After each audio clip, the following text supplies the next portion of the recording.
Le propre de l'homme, c'est qu'il ne sait pas ce qui lui est possible et ce qui lui est impossible. C'est qu'il est orienté vers l'avenir. L'orientation vers l'avenir veut dire que l'homme n'est jamais à l'épreuve de lui-même. Alors, on peut l'expliquer philosophiquement de nombreuses façons, c'est une question qui reviendra. Mais il y a aussi une explication théologique. La théologie chrétienne, un argument extrêmement fort qui a traversé les siècles, et que je vous résume, je l'emprunte à un père grec du IVe siècle, à Nice, à un père latin du 4e, 5e siècle, Saint Augustin, à Saint Bernard, à Pie de la Mirandole, et on retrouve chez Pascal, même chez Nietzsche. Le raisonnement est le suivant. Lorsque Dieu a créé les vivants, c'est le 4e jour de la création. Le 4e jour de la création, il a créé les vivants. Et il dit qu'il les a créés chacun selon son espèce.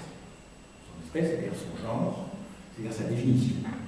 Et ils se reproduisent, sinon à l'identique, du moins selon l'espèce.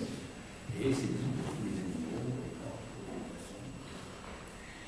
Or, quand il crée l'homme, il ne dit pas qu'il le crée selon son espèce.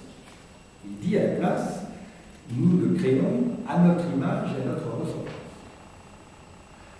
Qu'est-ce que ça veut dire être créé à l'image et à la ressemblance de Dieu? L'argument de Gordonius est le suivant. Non, ça Augustin dit, donc, où est l'espèce? Ce qui tient lieu de l'espèce, c'est la ressemblance avec Dieu. Et on peut aller plus loin et dire, comment peut-on ressembler à Dieu? Dieu est infini, Dieu est incompréhensible, et Dieu est invisible. Donc l'homme ne ressemble à rien, au sens strict, à rien de définissable. Et Grégoire de Nysse dit, ce qui ressemble à un modèle doit emporter toutes les caractéristiques. Supposons que l'homme puisse être compréhensible et qu'il soit en même temps selon le modèle de l'incompréhensible. Il ne serait pas à la ressemblance de l'incompréhensible, parce que Dieu est incompréhensible. Donc le résultat, c'est que la définition de l'homme implique que l'homme reste incompréhensible, puisqu'il ressemble à l'incompréhensible. Et cette incompréhensibilité, pour l'homme, de savoir quelle est son essence, jusqu'où il peut aller, jusqu'où il doit s'arrêter, quelles sont ses limites, est justement un blasphème. L'homme n'a pas accès à la connaissance du bien et du mal, ce qui veut dire qu'il n'a pas accès à la connaissance de lui-même.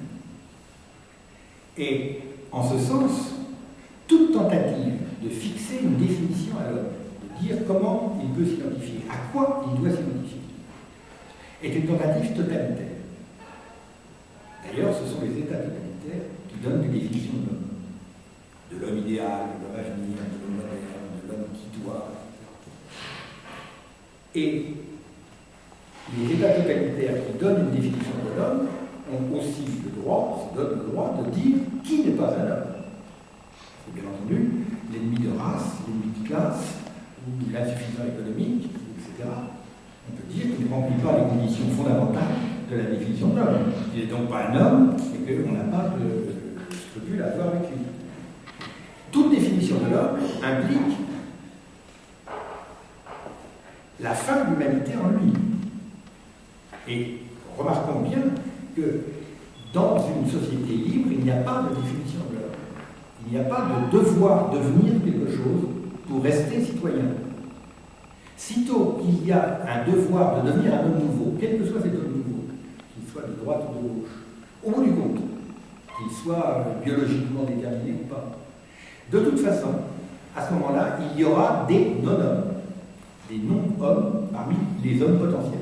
Cette distinction, la caractéristique d'une société totalitaire, nous savons ce que c'est. Nous sortons d'un siècle qui a inventé ça, qui a pratiqué à large échelle. Et le danger est toujours présent. Toute définition de l'homme mène à en finir avec l'humanité de l'homme en lui. Et donc, renoncer, et je dirais même combattre, la prétention de quelque autorité que ce soit, en l'occurrence surtout de l'autorité scientifique, à nous dire ce que l'homme normal doit être, ce que chacun doit devenir pour être un homme normal, conforme à la définition de l'homme, ceci est exactement l'abolition de l'homme. Et donc, ne pas savoir qui l'on est, c'est cela, le privilège de l'homme. L'exception humaine, c'est pas de savoir, de se connaître soi-même, comme dit le discours habituel. C'est de comprendre pourquoi nous ne pouvons pas, surtout nous ne devons surtout pas, nous connaître nous-mêmes. Et comme dit Montaigne, le précepte qui était au temple d'Apollon à Delphes, non plus, à savoir gnostis et auton, connais-toi toi-même, Montaigne disait, c'est un précepte ironique. C'était pour nous faire comprendre que nous n'y parviendrons jamais, et on devrait noter, nous ne devons jamais céder à la tentation de vouloir